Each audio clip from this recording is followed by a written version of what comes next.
finding slope given 2 points on a line. So they're not going to give us the graph for this one. What they're going to do is give us the 2 points.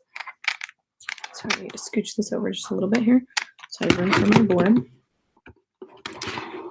So what they're going to do is they're going to give us 2 points like they do right here.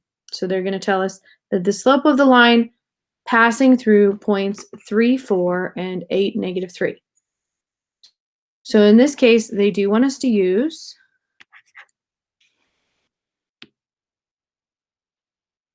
oops, I clicked the wrong tool there. Boop, that one. All right. Sorry, that was a little bit more markery than I expected. All right. So slope equals rise over run, which just means y2 minus y1 over x2 minus x1. You may also see it, depending on where you look this up, this triangle y and triangle x. What this means is delta y, or change in y, change in x. Change in just means subtract them. That's all it means. So we do have this equation here.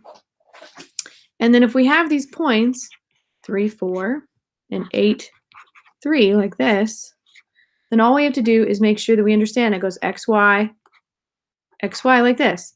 And since this is the first point we come to, or the first one I wrote down, this is point 1, this is point 2. That's all this 2 and 1 mean. So it just means point 2, point 1. All right, that's literally all it means. So once I decide if this is point 1, I have to have x1, y1. I can't have x1 and y2 in the same point. They belong to point 1, so they both have a 1. They belong to point 2, so these both have a 2 on them. It's basically just a name. So now we go through and we plug it in. And if this is y2, and that's the first thing we're looking for, we write 3. The only thing I do want to make clear, and I'm going to make this red, so this minus sign is always there. We're always subtracting the points from each other. So we have -3 minus y1 is 4 divided by, now we have x2 minus, sorry, I'm switching my colors here, x1, which is 3. So now we just subtract. We have 3 minus 4. So with these ones, I'm going to subtract, but the bigger number is 4, and it has a minus sign in front of it, so it is a -1. The bigger number always decides your sign when you have a positive and a negative number. And then you go 8 minus 3. With this one, we just get 5. And 8's definitely bigger, so it's a +5 on that one. And this is my slope, -1 over 5. So this is how we work it out. So I also use what I call a stacking method, because it lines them up. Instead of having to find y2 and y1 and x2 and x1, I will stack them. So I'll go 8 over 3 like this. Here, I'm going to undo my circle here. So I'll put them off to the side right here, so I have more room. So I have 8, 3. So here's my point 2, and here's my point 1, like this. And I just stacked them right on top of each other. So now this is the run column, and this is the rise column, because I'm calling this run column because these are the x's. And this is the rise column because these are my y's. So if I subtract straight down, I will get my rise over my run. So I have 8 minus 3. So make sure you give that minus to the number. 8 minus 3, I get 5. And then I have 3 minus 4, because I'm just going straight down. So 3 minus 4, I still subtract. And because 4 is bigger, and I'm subtracting 4 from 3, I get -1. So I still got -1, and I still have 5. But now I just have to make sure I put rise and run. So I put rise on the top, and then I put the run column on the bottom. So I have the same answer here, no matter which method I use. So this one, you just have to make sure you're plugging in y2 and y1 in the correct spot. This one, you just have to line them up and subtract straight down. So it just depends on which one makes more sense for you. I'll do a couple of each. So I'll do this one again on the next screen, and then I'll plug it into the formula again so that you can also see that on the next screen here. So You can also, this is another method that they're using here. If you have graph paper available to you, I don't believe they're going to make us graph it on the next page, but we will see. If they give us graph paper, great. We can also do it from graph paper or a grid on the screen. But if you have graph paper, you can also graph the 2 points and then count the slope. So what was my run? What was my rise or fall in this case? Oh, did I write the, oh shoot. This was supposed to be a -3, wasn't it? So this should have been a -3, which makes this a 7. Well, darn it, that was just me forgetting my negative sign there. I wrote that coordinate down too much. So it should have been -7/5 just because I forgot the -3 in this coordinate when I wrote it down. So that one mistake could have thrown off my whole answer here because the answer should have been -7/5, not -1/5. So I'm glad I looked back over here just to see what they were doing. So that's another little lesson in there. Pay attention when you're writing things down. And everybody makes mistakes. It's not just one person or students. Teachers make mistakes too. All right, let's go ahead and get started. So I'm going to erase this stuff. Try not to erase my formula there. Okay. And I want to go to, not marker. Oh, I can't choose the one that I like on there. Okay. So I have to go there. All right, we'll just leave this one off to the side here. Okay, so for this one, it says find the slope of the line passing through -3, 3, and 5, -9.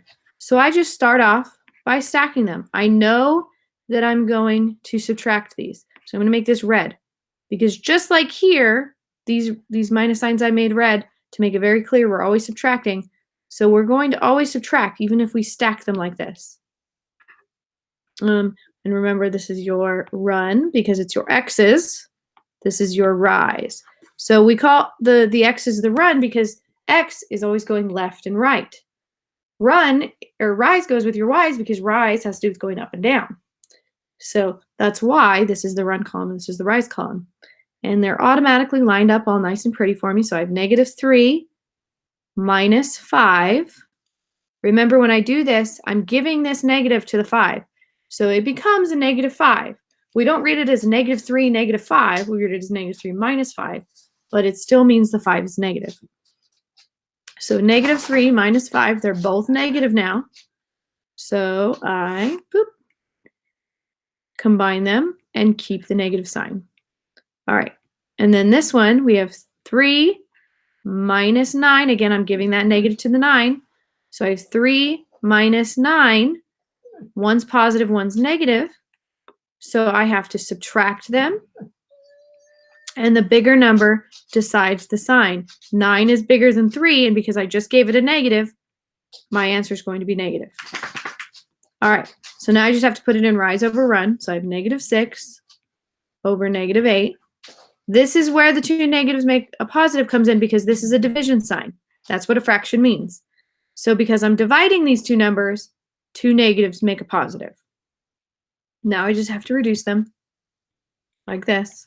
So I get 3 and I get 4 because I have 6 divided by 2 is 3, 8 divided by 2 is 4. All right, so we just get to type this in. So we have 3 and we have 4. Check.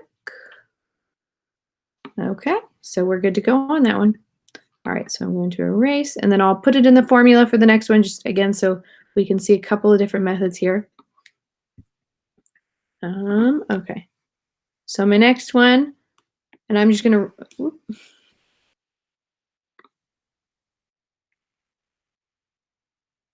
oh, darn it, that's the, I want. If I put this up here, if now it'll show up on here. Nope, I think that's still marker. Okay, I'll have to figure out my tools on this one later. It's just my toolbars arguing with me here. All right, so -4, and 2, 5. So remember, it always goes x, y, x, y. This is point 1, just because it's the first one I come to. This is the second point.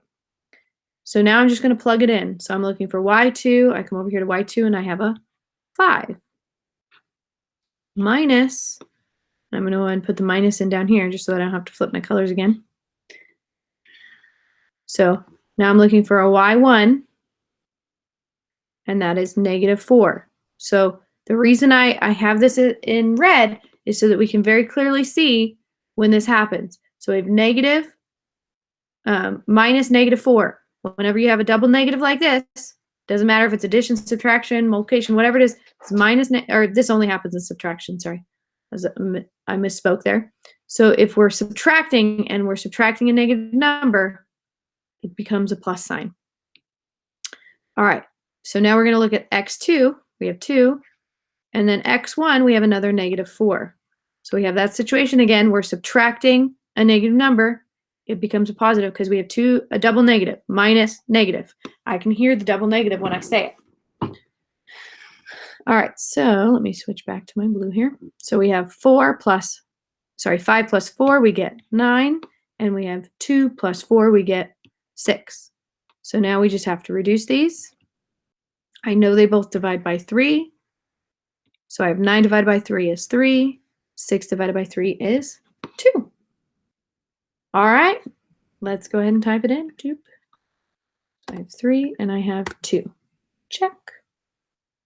Okay. So again, it's totally up to you which method makes more sense. I really like the stacked method personally, only because it lines them up for me. I don't have to think about which one is y1 and y2 and x2 and x1. I just line them up and subtract straight down.